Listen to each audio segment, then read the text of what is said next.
আছে ৰিচাৰ্চৰ থেলাচেমিয়া আমি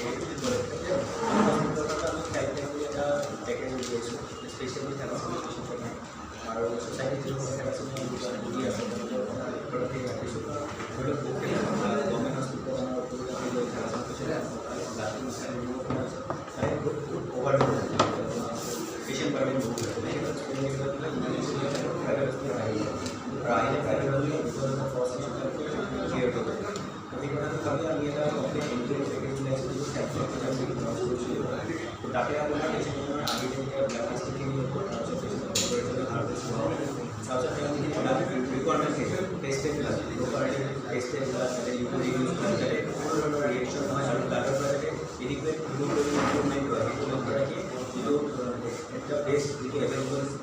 blood test সেইটো আমি ব্লাড টেষ্টটো দিয়া হয় আৰু ট্ৰান্সমিশ্যনৰ পিছত পেচেণ্টজনে কিমানখিনি মানে লাভ ভাল হয় কিমানখিনি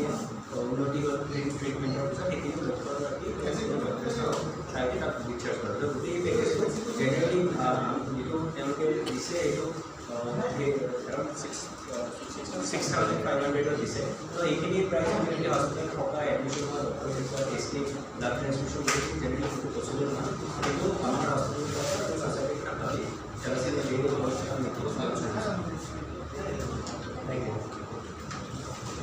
আচ্ছা আপোনালোকৰ ৰাজ্য আমাৰ ৰাজ্যখনত কিমান পেচেণ্ট আছে তেনেকুৱা তথ্য আছে নেকি থেলাচেমিয়া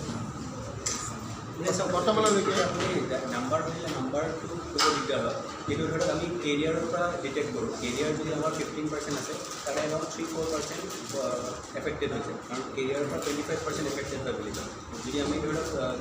আমাৰ ছ'চাইটিত যিটো ডাটা আছে কেৰিয়াৰৰ ডাটাটো আছে তো যিটো স্ক্ৰিনিং কৰে এতিয়া চবৰেতো স্ক্ৰিনিং হোৱাও নাই প্ৰথম কথা সেইটো আৰু আমাৰ যিটো ডাটা থাকে সেইটো GMCৰ পৰা ওলোৱা ডাটা কাৰণ GMCৰ হাইয়েষ্ট পেচেণ্ট যায় আৰু AMC আছাম মেডিকেল কলেজ যিখন ডাঙৰ হস্পিটেল আছে তাৰে ডাটাটোৰ পৰা আমি ডাটাটো প্ৰেজেণ্ট কৰোঁ তো সেনেকৈ কমিউনিটি ছাৰ্ভে হ'লেহে আমি কিবা কমিউনিটি ডাটাটো দিব পাৰোঁ কিন্তু আমি যদি সেনেকৈ ফুল হিচাপে লওঁ তেতিয়াহ'লে আমি ভাবোঁ যে 15% কেৰিয়াৰ আছে তাৰ ভিতৰত 3-4% এতিয়া অসমৰ পপুলেশ্যনৰ 20% বহুতেই ডাঙৰ নম্বৰ।